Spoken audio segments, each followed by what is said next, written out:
Hello students, मैं आपको maths के क्लास 10 की एक्सरसाइज 1.4 करवा रही हूँ आज। इसके अंदर हमें एक कंसेप्ट समझना है। सबसे पहले terminating and non terminating. Terminating क्या होता है और नॉन टर्मिनेटिंग। हमें टर्मिनेटिंग प्रूफ करने के लिए या फिर नॉन टर्मिनेटिंग प्रूफ करने के लिए एक चीज़ कंसेप्ट समझना बहुत ज़रूरी है। वो है कि फॉर एग्ज़ाम्पल जैसे कि स्टेटमेंट है, अब मुझे इसे प्रूफ करना है कि ये टर्मिनेटिंग है या फिर नॉन टर्मिनेटिंग है। इसको मैं कैसे प्रूव करूँगी? सबसे पहले हमें डिनोमिनेटर लेना है, वो है 3125। 3125 की फैक्टराइजेशन करनी है। फॉर सपोज ये देखो, ये 5 टेबल पे जाएगा 625, आफ्टर दैट 5 पे ही अगेन जाएगा 125, अगेन 5 पे जाएगा 25, देन 5 5 ज़ा 25, देन 5 1 ज़ा 5। इसकी जब मैंने फैक्टराइजेशन की तो हमारे पास सारे टर्म्स क्या आ रही हैं? 5 की। अगर ये टर्म्स 5 की या फिर 2 की या फिर 2 और 5 दोनों की आ रही हैं तो इट मीन्स ये जो क्वेश्चन है हमारा ये वाला, ये टर्मिनेटिंग है। हमारे पास 3 कंडीशंस हो सकती हैं, या तो खाली 5 हो, या फिर खाली 2 हो, या फिर दोनों हो 2 एंड 5, तब तो वो होगी टर्मिनेटिंग। अदरवाइज वो होगी नॉन टर्मिनेटिंग। नेक्स्ट देखिए, नेक्स्ट क्वेश्चन ट्राई करते हैं। 64/455, इसका डिनोमिनेटर है 455।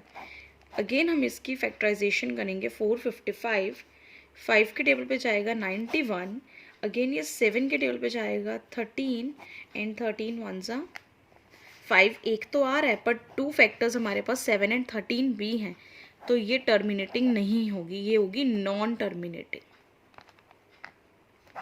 एक और एग्जाम्पल 4th पार्ट है ये फर्स्ट क्वेश्चन का ही, ये लेके चलते हैं। It is 15/1600।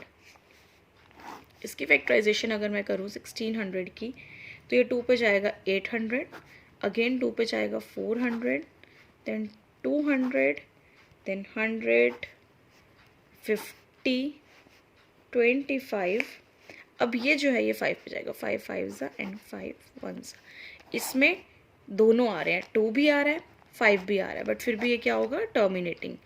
कि मैंने आपको पहले ही बताया, चाहे 2 हो, चाहे 5 हो, चाहे दोनों हो, तो वो टर्मिनेटिंग होगा। हमारे पास अब सेकंड क्वेश्चन है। सेकंड क्वेश्चन में हमें क्या प्रूव करना है? जो भी हमारी फर्स्ट क्वेश्चन में टर्मिनेटिंग आए हैं, हमारे पास फर्स्ट क्वेश्चन के 10 पार्ट्स हैं, हमें वो सारे सॉल्व करने हैं। और फिर सेकंड क्वेश्चन में जो जो पार्ट्स हमारे फर्स्ट पार्ट के टर्मिनेटिंग आए होंगे, हमें उनका डेसिमल एक्सपेंशन लिखना है। जैसे हमारे पास मैंने स्टार्टिंग में फर्स्ट क्वेश्चन कराया 13/3125, ये हमारा टर्मिनेटिंग था, तो इसका हमारा डेसिमल एक्सपेंशन बनेगा। क्या बनेगा?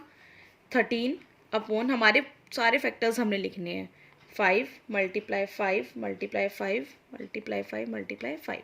5 टाइम्स हमारा 5 आएगा। जब मैंने पहले आपको कराया था तो वो 5 टाइम्स हमारा 5 आया था, तो ये वाले 5 जो है हमने नेक्स्ट क्वेश्चन के लिए नोट करने हैं। हमने ये नोट कर दिए। आफ्टर दैट हम क्या करेंगे? हमने डेसिमल एक्सपेंशन में लिखना है, तो हम 13 लेंगे, हम मल्टीप्लाई करेंगे इसको, जितनी बार नीचे 5 है उतनी बार ऊपर 2 से। सेम चीज़ नीचे करेंगे 2 से, देन 5 तो हमारे पास है ही है, तो 5 टाइम्स हम 5 लिखेंगे। हमने ये क्यों किया है? एक तो हम जब ऊपर 2 और नीचे 2 लिख रहे हैं तो कोई फ़र्क नहीं पड़ता अगर हम ऊपर और नीचे किसी सेम चीज़ से मल्टीप्लाई करें। हमने क्यों किया है ये देखिए, हम 5 को 2 से मल्टीप्लाई करेंगे तो ये आएगा 10।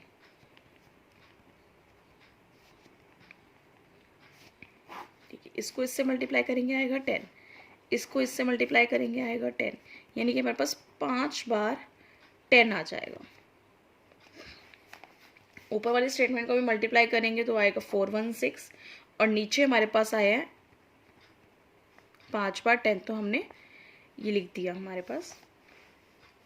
अब हमने इसका डेसिमल एक्सपेंशन लिखना हम बहुत इजीली लिख सकते हैं। हमें पता है कि हम उससे पहले डॉट लगाते हैं जितने हमारे नीचे ज़ीरोज़ होती हैं। अब यहाँ पे 5 ज़ीरोज़ हैं तो 5 टर्म्स से पहले डॉट लगेगा, यानी कि 6 1 4। हमारे पास और टर्म्स नहीं है तो 2 ज़ीरोज़ लगाएंगे और फिर हम आगे क्या लगाएंगे, डॉट। तो ये हमारा आंसर हो गया। बाकी के भी सेकेंड क्वेश्चन के सारे पार्ट्स हमें ऐसे ही करने हैं। इसके बाकी के पार्ट्स हमें ऐसे ही सॉल्व करने हैं। जो हमारे पास नॉन टर्मिनेटिंग हैं वो पार्ट्स का डेसिमल एक्सपेंशन हमारा नहीं निकलेगा, इस चीज़ का ध्यान रखना। आप बाकी के पार्ट्स ट्राई कर सकते हैं, कोई भी प्रॉब्लम हो तो कमेंट कर सकते हैं। Thank you.